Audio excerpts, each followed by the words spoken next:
네. 오늘은 요한복음 20장 18절부터 23절까지 말씀으로 안식 후 첫날 평강을 주시다. 이제 그렇게 말씀의 제목을 붙였습니다. 지난 주일은 우리가 다 이미 이제 지난 것처럼 초실절 명절 주일이죠. 초실절 명절은 우리가 해마다 이제 절기를 통해서 초실절로 주시는 하나님의 뜻이 무엇인가를 상고하고 있어요. 그러니까 이제 여기서 뭐 오래되신 분은 거의 한 20년 정도를 이제 초실절 명절이 무엇이냐를 이제 성경 안에서 우리가 말씀의 답을 찾았죠. 뭐 성경에 있는 초실절과 관련된 명절과 관련된 성경의 구절은 뭐 거의 다 드러나게 이제 우리가 상고를 했죠. 유대인들에게는 하나님께서 농사의 절기로 주셨죠. 곡물의 첫 이삭, 다시 말하면 보리 이삭 한 단을 추수해서 하나님께 요제로 드린 이와 같은 명절인 겁니다. 그러나 하나님께서는 영원히 살아계신 하나님이신데 자기 백성들의 그 육신의 양식을 거두는 것으로 하나님이 기뻐하시는 명절이냐? 그것은 아니죠. 그것은 그림자적인 역사인 것이고 실상은 하나님의 나라죠. 하나님의 나라에서 구원하시는 초실절 절기를 말하는 거예요. 하늘나라에서의 초실, 첫 열매들을 하나님께서 이제 구원하시는 역사를 우리에게 그림자적으로 계시하신 것이죠. 그러니 하늘나라에서의 첫 열매는 결국 무엇이냐? 그것은 계시록 14장 4절에 사람 가운데 구속을 받아 처음 익은 열매로 하나님과 어린 양에게 속한 자들이다. 초실절의 결론은 그거죠. 첫째 부활의 영광을 입는 성도들이 하나님 나라에서의 첫 열매들이다. 이런 의미인 겁니다. 그래서 이제 환란날에 14만 4천의 종들을 환란 날의 순교 성도의 대표들이죠. 그들이 하나님과 사람에게서 구속을 받아서 하나님과 어린 양에게 처음 익은 열매가 되었다라고 이제 계시록 14장 4절에서 말씀을 하고 있어요. 그래서 이제 고린도전서 15장 20절을 보면은 예수 그리스도께서 죽은 자들 가운데서 다시 살아 잠자는 자들의 첫 열매가 되셨도다. 이렇게 이제 말씀을 하는데 실제 원어는 첫 열매들이라고 이제 번역을 해야 정확한 원어의 번역이죠.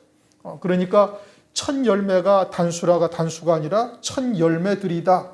그것은 이제 복수죠. 그래서 보리 추수한 것을 곡식 한 단을 하나님께 드리는 거예요. 요제로. 한 알갱이 하나를 드리는 것이 아니라 한 단을 드리는 것이고 그 한 단은 곧 첫 열매들을 말하는 것이고 그것을 요한계시록 14장 4절에서 처음 익은 열매라고 이제 딱 명시를 하고 있는 것이죠.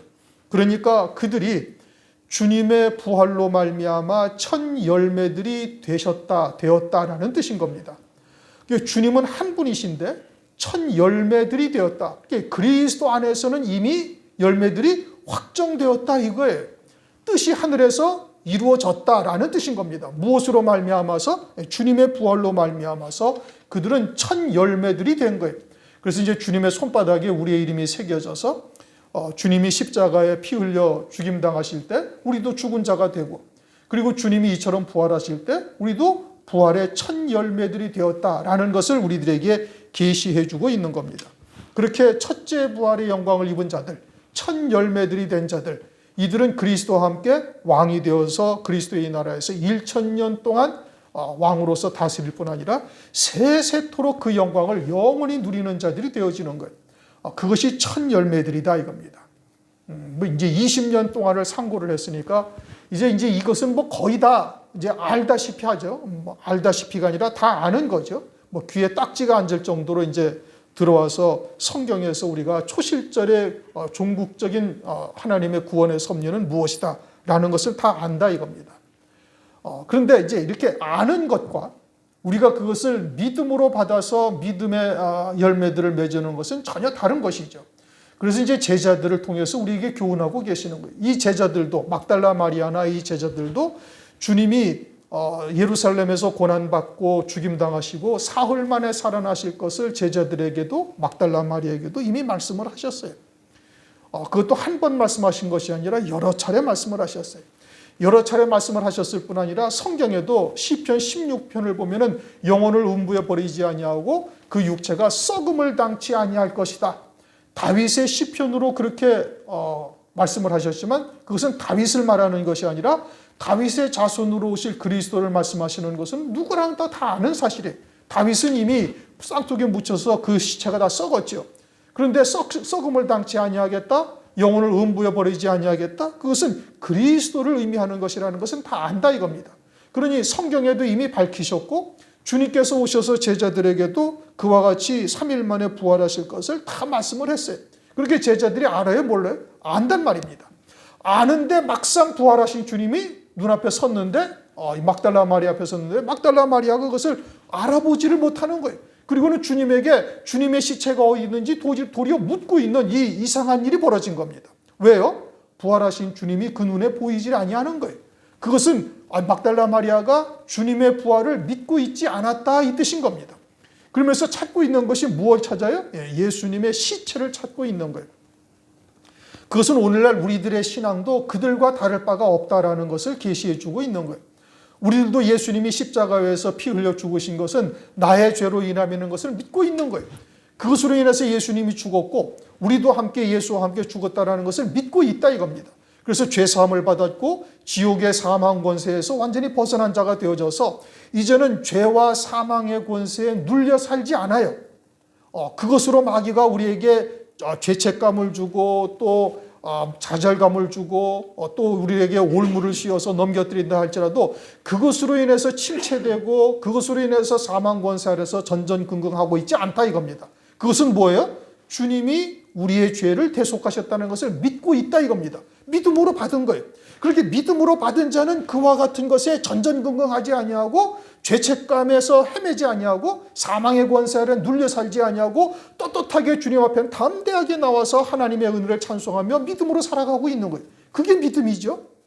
그게 믿음인 거예요. 그러면 부활의 주님을 믿는다라는 것은 어떤 믿음을 가져야 되는 거예요?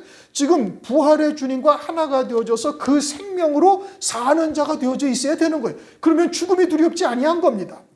세상의 것에 연연해하지 아니하는 거예요. 그게 믿음이죠. 십자가 위에서 돌아가신 주님을 믿고는 있는, 그것은 믿는데 부활하신 주님을 오늘날 우리가 과연 믿음으로 살고 있느냐? 그렇지가 못하다 이겁니다. 그것을 제자들을 통해서 우리에게 지금 교훈하고 계시는 거예요. 너희들의 신앙의 자리가 여기에 있다라는 것을 말씀을 하고 있는 것이죠. 그러면 주님의 부활을 온전히 믿는 자가 되어지면 어떻게 되어지는가? 주님이 십자가 위에서 죽임당하신 것이 나의 죄로 인하며 우리의 죄사함이 이제 구속을 받았다라는 것을 믿고 있는 자들은 사망의 권세에서 벗어나서 그것에 눌려 살지 않죠. 그러면 부활의 주님을 믿는다라는 자들은 어떻게 살아가야 되는 거예요?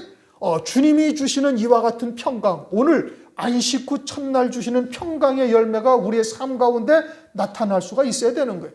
그래서 안식 후 첫날 제자들에게 오셔가지고 주님께서 이 평강이 있을지어다라고 2번을 말씀하시고 그리고는 성령의 충만함을 받으라, 성령을 받으라 3번째 그렇게 말씀을 하시는 거예요. 그러니 오늘날 우리가 과연 부활의 믿음, 부활하신 그리스도와 연합한 자가 되어져서 과연 에베소서 2장 5절 6절 말씀처럼 그리스도와 예수와 함께 하늘에 앉힌 바 되어진 자로 우리가 지금 살아가고 있는가? 그러면 그에 합당한 믿음의 열매들이 우리의 삶 가운데 나타나야 되는 거예요. 그것은 어떻게 나타나요? 이제 평강으로 나타나는 겁니다. 그러니까 우리가 이와 같은 평강이 우리 안에 자리하지 못하다면 아직 우리가 온전한 부활의 신앙으로 살고 있지 못하다. 더더군다나 첫째 부활 어린 양의 안에 그리스도의 신부의 영광을 누리고 있지를 못하다라는 것을 우리에게 계시해 주는 것이고 그와 같은 믿음의 열매들로 우리가 산다라는 것은 이 평강의 열매를 우리가 맺어야 된다 이겁니다. 그러니 우리가 지금까지는 그와 같이 부활에 온전히 연합되지 못한 자들로서 제자들과 같은 이러한 삶을 우리가 살았다면 이제 이와 같은 하나님의 말씀을 통해서 믿음의 삶이 무엇이다라는 것을 깨닫고 발걸음을 내디뎌야 되는 거예요. 어떠할 때 이와 같은 평강의 열매를 맺어야 되는가를 오늘 말씀을 통해서 우리에게 계시해 주는 겁니다. 18절 막달라 마리아가 가서 제자들에게 내가 주를 보았다 하고 또 주께서 자기에게 이렇게 말씀하셨다 이러니라. 막달라 마리아가 부활하신 주님을 만났죠. 주님께서 마리아야 하고 마리아의 이름을 부르셨어요. 마리아의 이름을 부르신 것은 주님의 손바닥에 그 이름이 새겨진 겁니다. 그래서 부활하신 주님의 손바닥에 새겨진 그 이름을 부르자 마리아의 눈이 딱 떠지고 귀가 열려서 이분이 그리스도, 부활하신 그리스도라는 것을 깨닫게 되어졌죠. 그래서 이제 그것을 내려와 가지고 제자들에게 이제 알린 겁니다. 주님이 살아나셨다 이겁니다. 부활하셨고, 또 마태복음에 보면은 이제 주님께서 갈릴리로 먼저 가실 터이니 제자들에게도 이제 갈릴리 따로 높은 산에서 이제 만나게 될 것을 만나리라고 이제 말씀하신 것을 가서 제자들에게 전했어요. 그것이 지금 안식 후 20장 1절을 보면 안식 후 첫날 이른 아침 아직 어두울 때, 그러니까 막달라 마리아가 주님을 만난 시간이 언제? 새벽에 만난 거예요. 이른 아침에 만난 것이죠. 그리고는 제자들에게 가서 제자들에게 말씀을 전했어요. 그런데 19절, 이날 안식 후 첫날 같은 날입니다. 언제요? 저녁 때. 그러니까 막달라 마리아가 이야기를 하고 그 이야기를 제자들이 다 듣고 알은 거예요. 주님이 부활하셨다라는 것을 듣고 알았죠. 그런데 저녁 때에 제자들이 유대인을 두려워하여 모인 곳의 문을 닫았더니,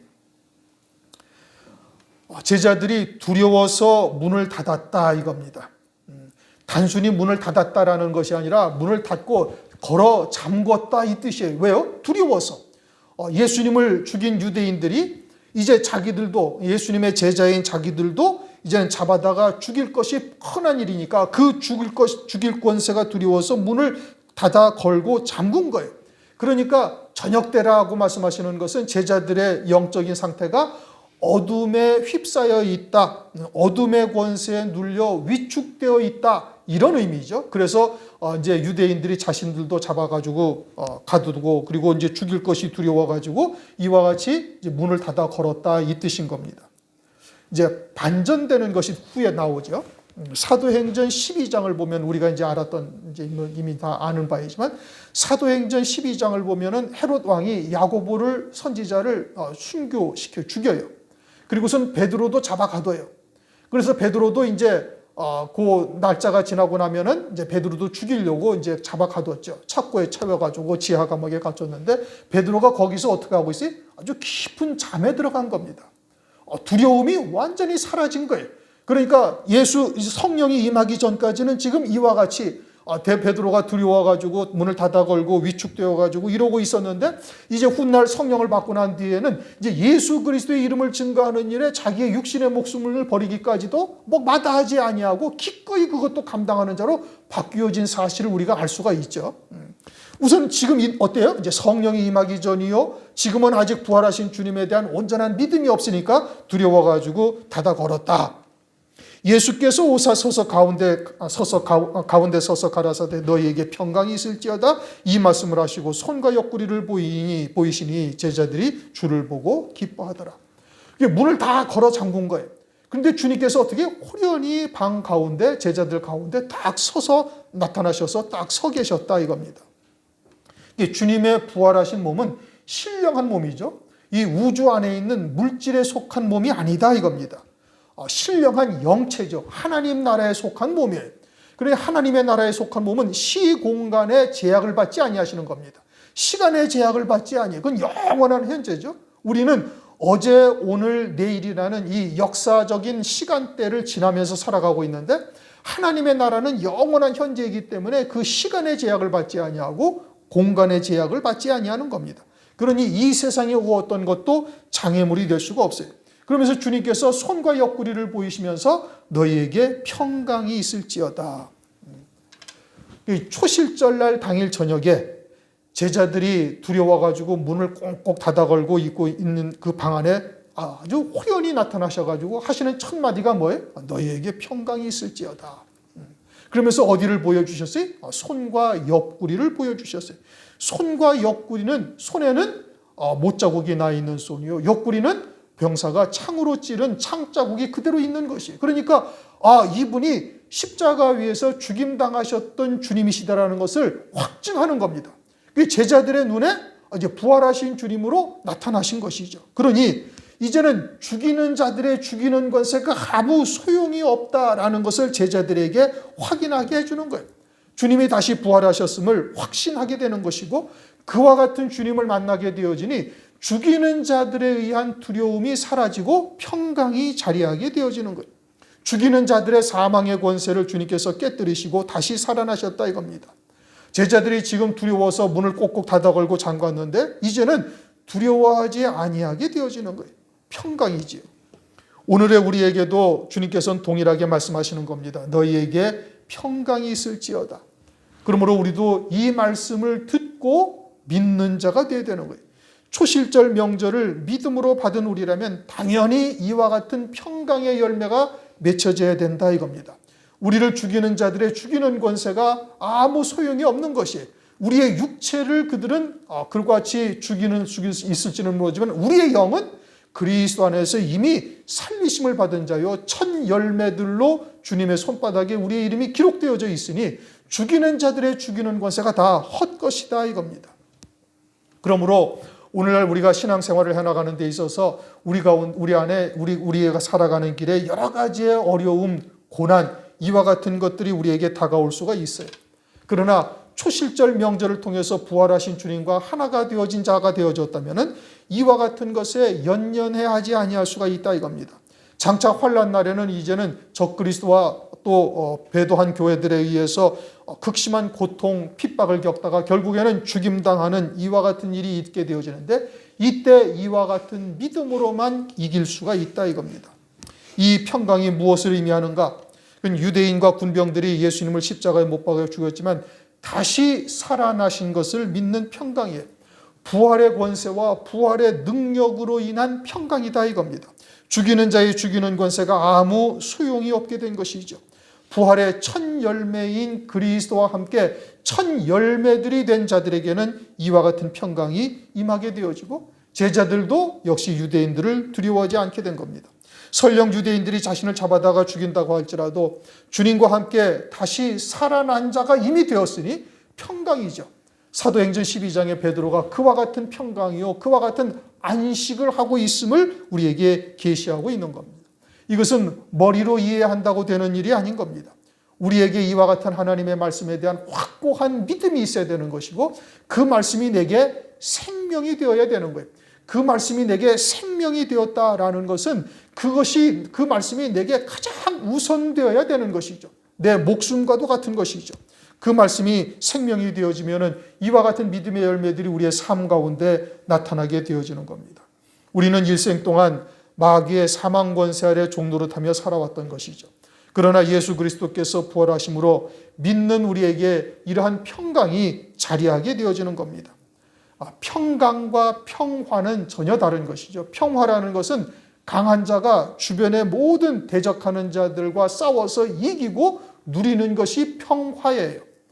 그러나 평강은 대적하는 자들이 있음에도 불구하고 그와 같은 고난, 핍박 또는 죽이는 권세 가운데서도 평안을 누리는 것, 이것이 평강인 겁니다.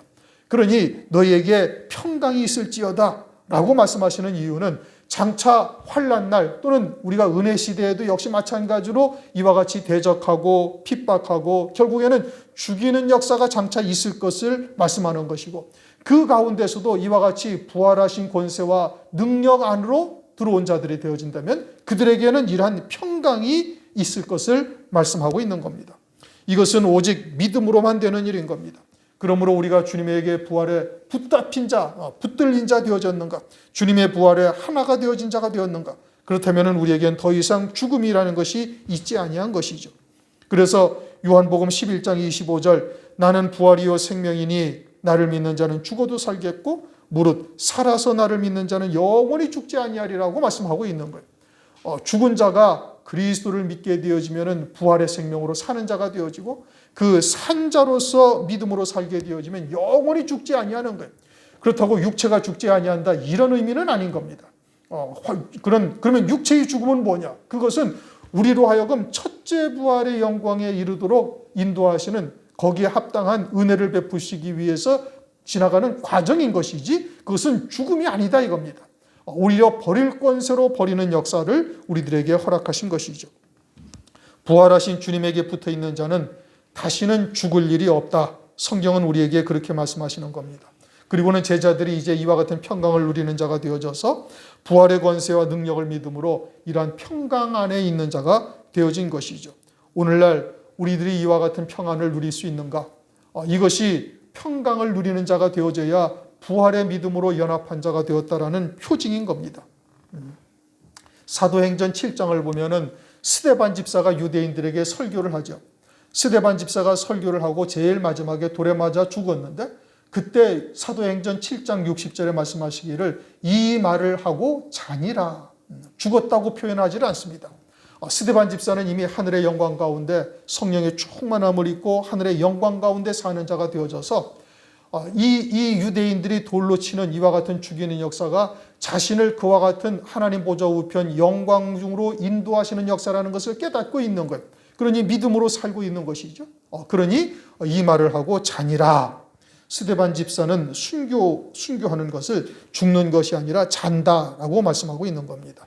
사망은 우리에게 이제는 사망은 영적인 생명에 대한 말씀인 것이지 육체에 대한 사망이 아니다 이겁니다. 예수님의 부활을 믿는 자는 이처럼 주님이 주시는 평강으로 늘 누릴 수 있는 자가 되는 겁니다.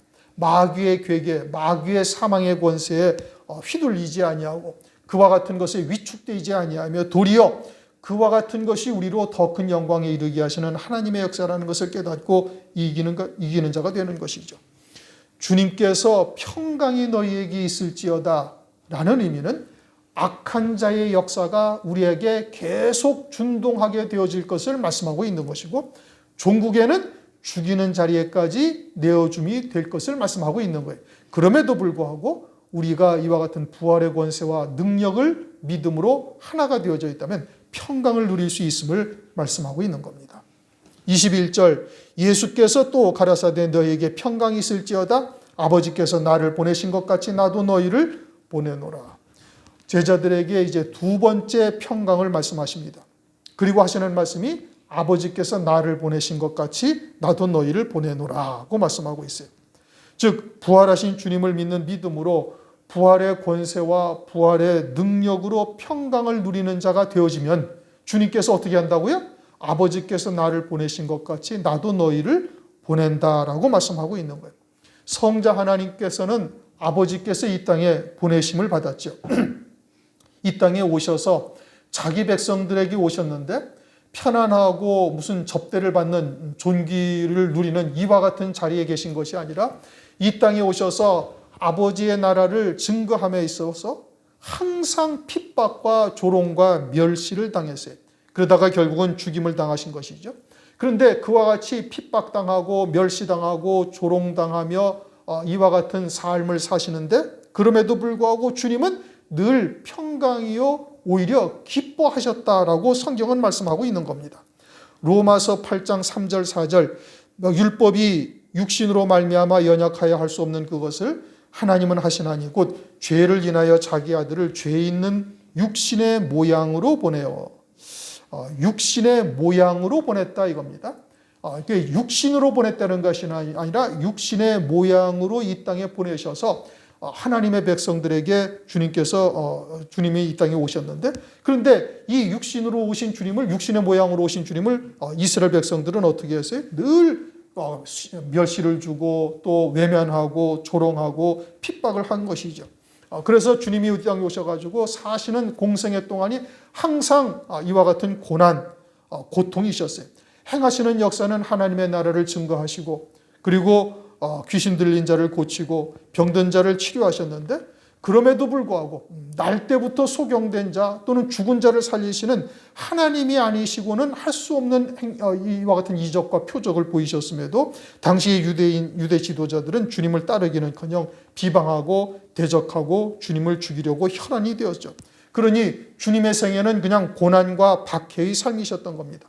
그럼에도 불구하고 주님은 평강을 누리시며 항상 기뻐하셨어요. 그래서 제자들에게 말씀하시기를 요한복음 15장 11절 내가 이것을 너희에게 이르면 내 기쁨이 너희 안에 있어 너희 기쁨을 충만하게 하려 합니다. 늘 기쁨이 충만하셨고 제자들에게도 이 기쁨이 충만하기를 원하신다. 그렇게 말씀을 하셨어요. 배은망덕한 유대인이지만 주님은 오히려 그 공생애를 사시면서 평강하시고 평강을 누리시고 그리고 기쁨으로 충만하셨다 이겁니다. 왜냐? 이 아버지의 뜻을 이루는 것임을 주님은 확실히 알고 있게 계시기 때문에 그러는 것. 그러면 오늘날 우리들도 하나님의 뜻이 무엇인지를 우리에게 알게 하시고 있습니다. 말세에 이루실 구원의 말씀이 무엇인지, 하나님 아버지의 구원의 온전하신 뜻이 무엇인지를 우리에게 알게 하신 거예요. 그리고 그 구원의 뜻을 이루는 일에 있어서 우리를 사용하고 계시는 일을 우리가 알고 있으니 그와 같은 일을 행할 때 항상 주님과 같이 이와 같은 고난, 핍박, 조롱, 멸시의 일들이 있다 할지라도 그럼에도 불구하고 그 주님이 기뻐하셨던 것처럼 우리도 평강과 기쁨이 충만하기를 주님께서 원하고 계시고 그것을 우리에게 주셨다 이겁니다. 주님은 하나님이시니까 이 땅에 오셔서 당연히 그러하시리라고 생각하면 아니 됩니다. 조금 전에 말씀드린 것처럼 로마서 8장 말씀처럼 주님도 육체의 모양을 입으셨다. 그러니까 우리가 느끼는 모든 감정과 희로애락을 그대로 다 느끼실 수가 있는 거예요.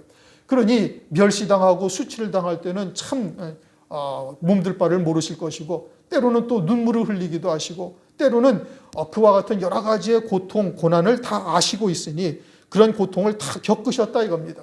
그러니 주님이 우리를 체휼하지 아니하였다. 히브리서 4장을 보면 그렇게 말씀하시죠. 모든 것을 다 겪으신 거예요. 그런데 그럼에도 불구하고 주님은 평강을 누리시며 또는 기쁨으로 모든 일을 감당하셨다 이겁니다. 심지어는 십자가를 지시기 직전에는 채찍에 맞으셨죠. 그 채찍이라는 것은 쇠갈고리가 끝에 달려있는 채찍이기 때문에 그 채찍으로 몇십 대를 맞게 되어지면 살점이 거의 다 떨어지고 심지어는 뼈가 부서지기도 하는 이와 같은 고통을 겪으시는데 그것을 기꺼이 감당하신 거예요. 왜요? 아버지의 뜻을 이루기 위해서. 이사야서 53장 5절 그가 찔림은 우리의 허물을 인하며 그가 상함은 우리의 죄악을 인함이라. 그가 징계를 받음으로 우리가 평화를 누리고 그가 채찍에 맞음으로 우리가 나음을 입었도다.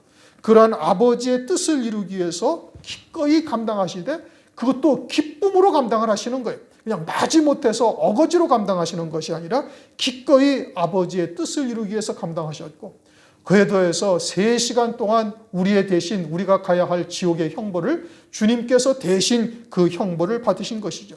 그리고서는 엘리 엘리 라마 사박단이라고 외치신 겁니다. 하나님이여 하나님이여 어찌하여 나를 버리셨나이까. 그러니 독생자를 지옥에 버리시기까지 그의 백성들을 사랑하시는 그러한 하나님의 사랑이 너무 위대하고 크심을 아시면서 이와 같이 외치신 것이죠.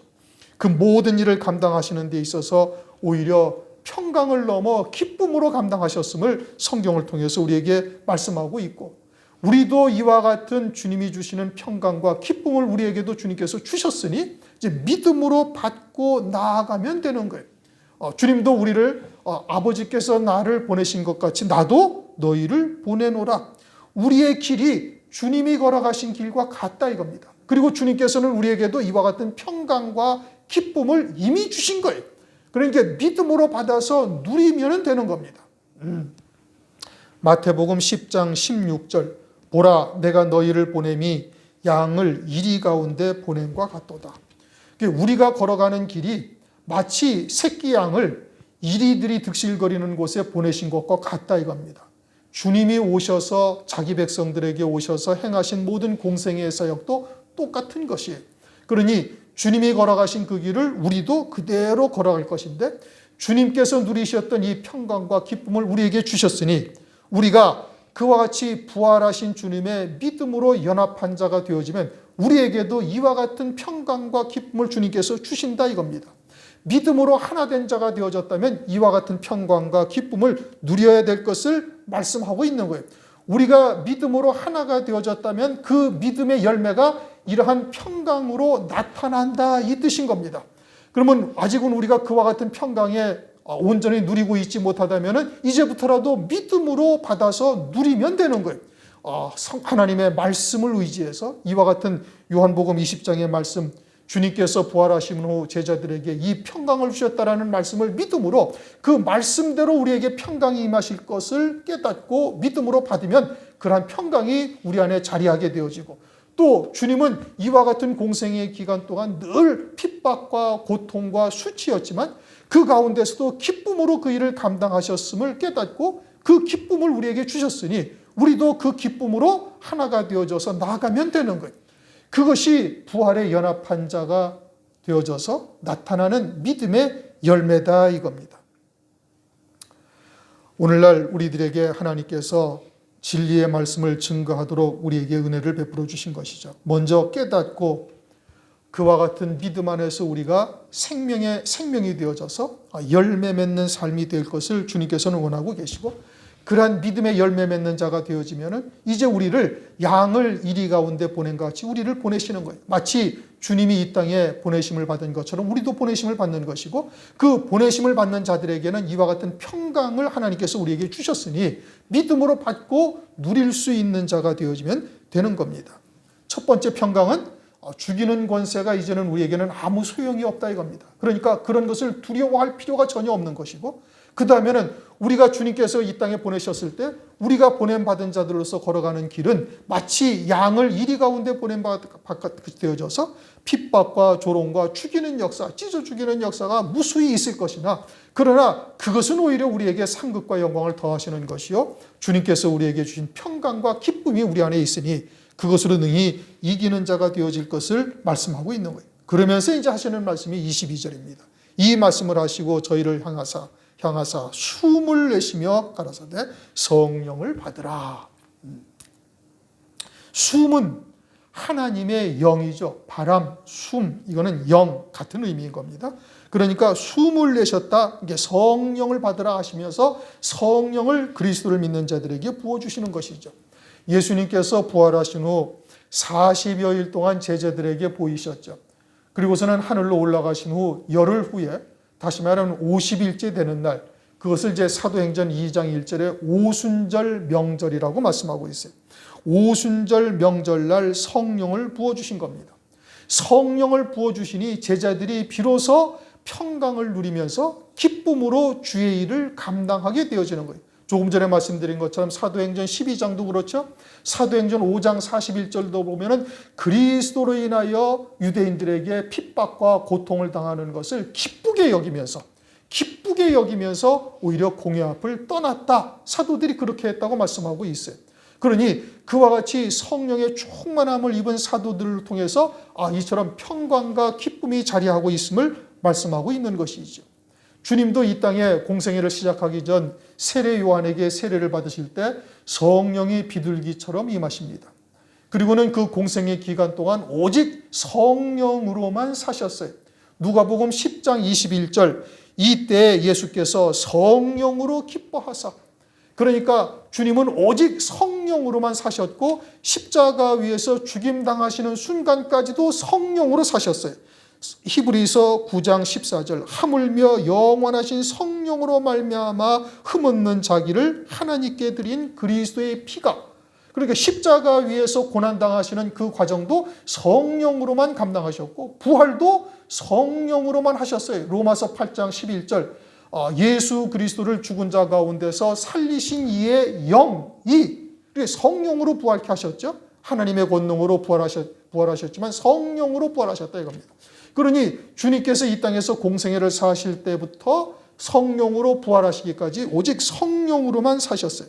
성령으로 아버지의 뜻을 이루며 이 성령으로 평강을 누리며 성령 안에서 기뻐하며 모든 일을 감당하셨다 이겁니다. 그리고 오늘날 우리들에게 숨을 내쉬며 가라사대 성령을 받으라. 오늘날 우리들에게 그 성령이 임하신 겁니다. 주님에게 행하셨던 그 성령이 동일한 성령 하나님께서 우리에게 임하셔서 우리에게도 이와 같은 평강과 또 우리에게 이와 같은 하늘나라의 하늘에 속한 기쁨을 맛보게 하셔서 주님 안에서, 부활하신 주님 안에서 연합한 자가 되어지면 부활의 권세와 능력으로 이 평강을 우리에게도 인도하시는 거예요. 누리게 하실 수 있는 은혜를 우리에게 베풀고 계시다 이겁니다. 23절, 너희가 네 죄든지 사하면 사하여질 것이요 네 죄든지 그대로 두면 그대로 있으리라 하시니라. 이 말씀을 우리가 잘 깨달아야 되죠.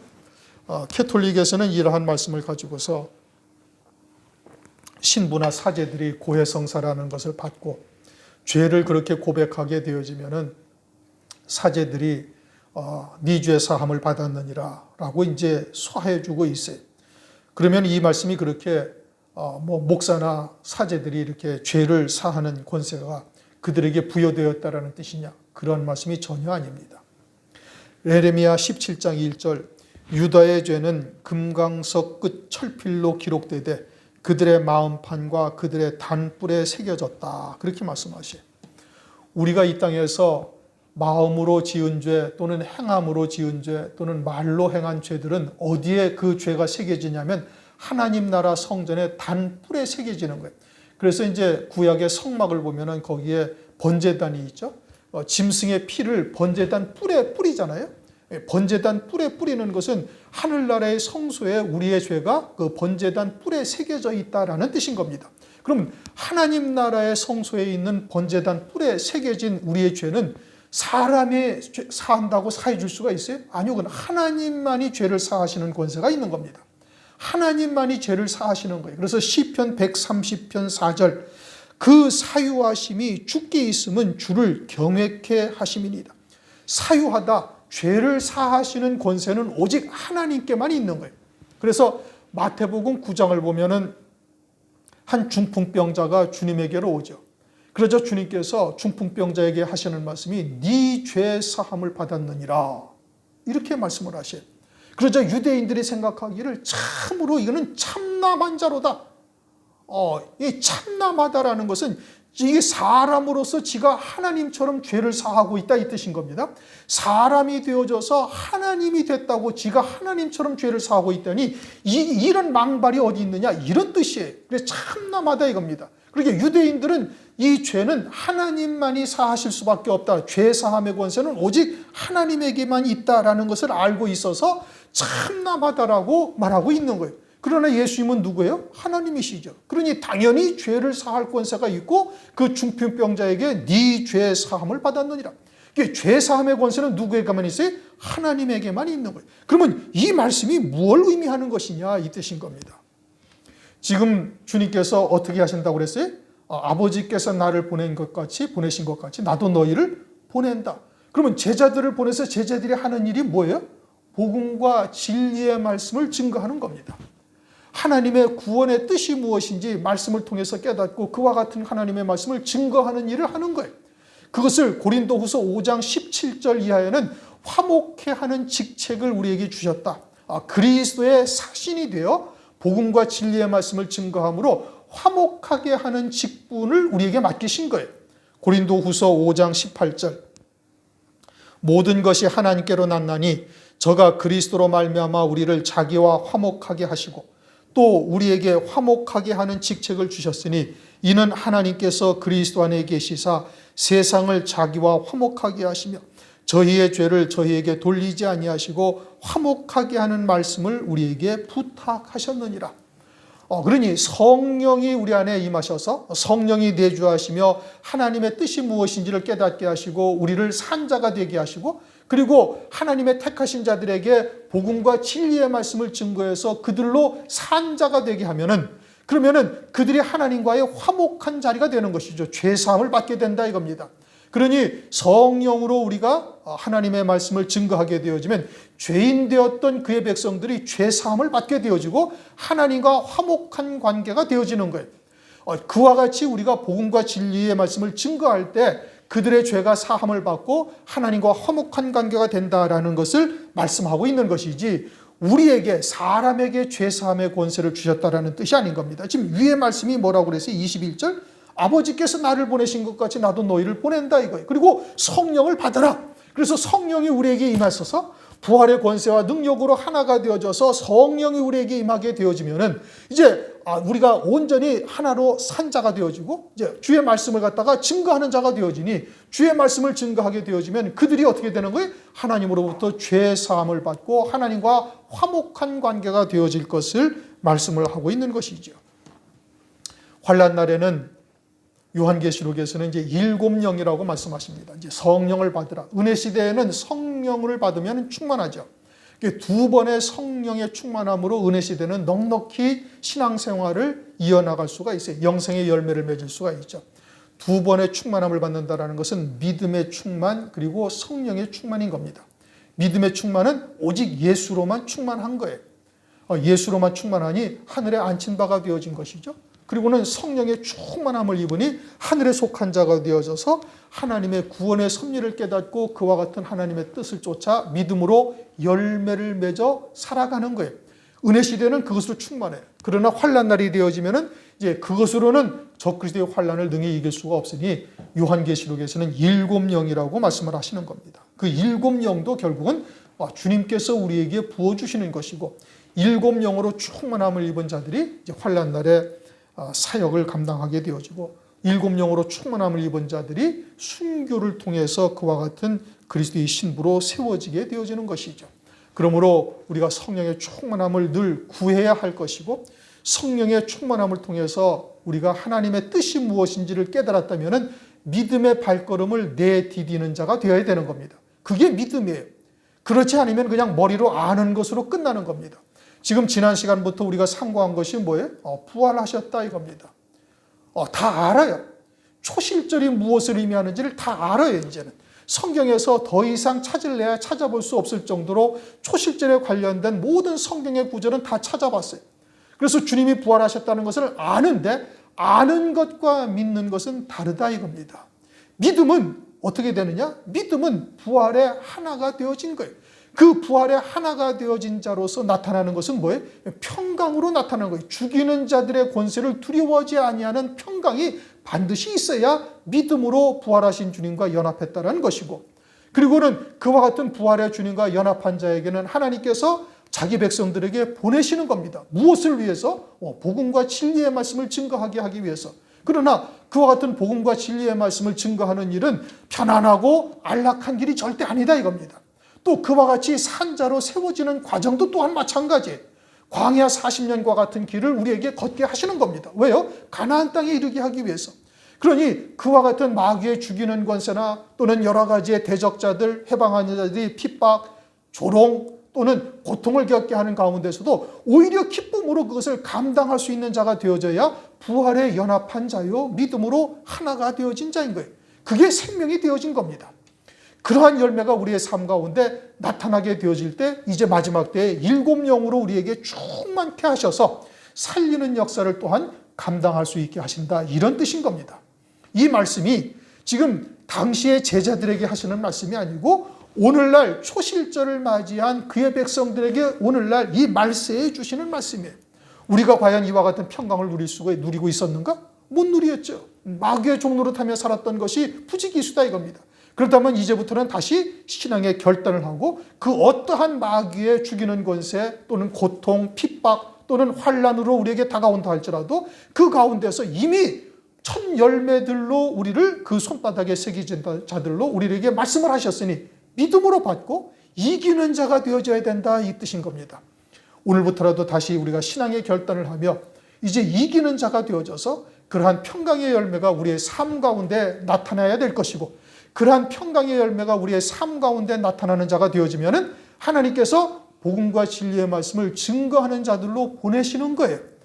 보내실 때 이제 이와 같이 하나님과 화목하게 하는 직분을 잘 감당함으로써 끝까지 영생을 우리의 삶의 열매로서 나타나게 되어질 때 그와 같은 평강과 영생의 열매가 맺히기를 주님의 이름으로 축원드립니다. 기도하겠습니다. 하나님 아버지 감사합니다. 오늘 요한복음 20장 말씀을 통해서 부활하신 주님을 마리아를 통해서도 듣고서도 두려워서 문을 닫아 걸고 있는 제자들에게 호련히 나타나셔서 평강이 있을지어다, 평강이 있을지어다, 성령을 받으라고 말씀하신 뜻이 오늘날 우리에게 주시는 말씀으로 받게 하심을 참으로 감사를 드립니다. 우리도 다 듣고 안다고 하지만 믿음으로 받지 못해서 때로는 사망 권세 아래서 또는 여러 가지의 고난이나 환난 가운데서도 전전긍긍하던 모습들이 너무나 많이 있었음을 고백지 아니할 수가 없나이다. 이제부터라도 이와 같은 믿음의 결단을 우리가 다시 하고 온전히 부활하신 주님의 하나가 되어진 자로서 이 평강의 열매를 맺는 저희들 되게 하옵소서. 이제 그에 더해서 기쁨으로 더욱더 충만하여 주의 일을 감당할 수 있는 저희들 되도록 역사하여 주시옵소서. 그러므로 아버지께서 나를 보내신 것 같이 나도 너희를 보내노라 하실 때 감사하며 달려나가 복음과 진리의 말씀을 증거할 수 있는 저희들 되도록 역사하여 주시옵소서. 예수 그리스도의 이름으로 감사하며 기도드립니다. 아멘.